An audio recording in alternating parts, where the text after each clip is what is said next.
sắp xong rồi. Trời ơi, còn mỗi rèm cửa kia nữa thôi là mình sẽ hoàn tất cái căn phòng của mình. Khá là mệt mọi người ạ. Cái rất là nhiều khâu ấy.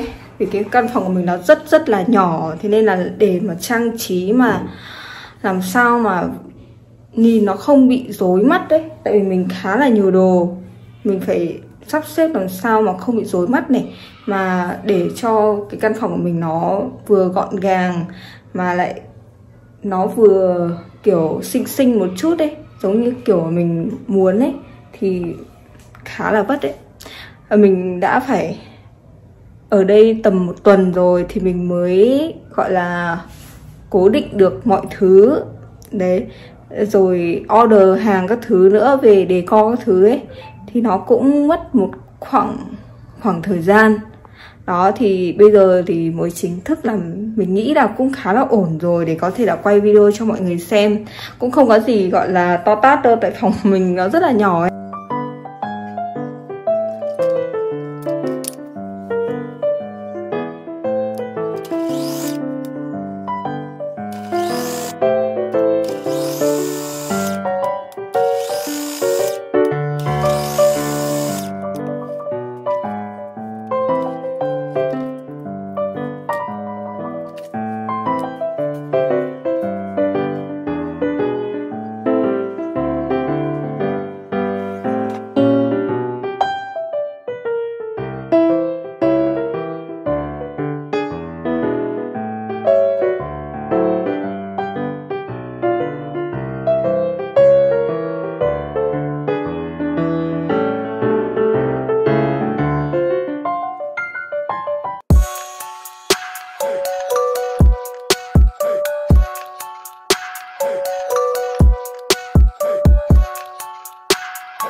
Chính là một vòng room tour căn phòng của mình.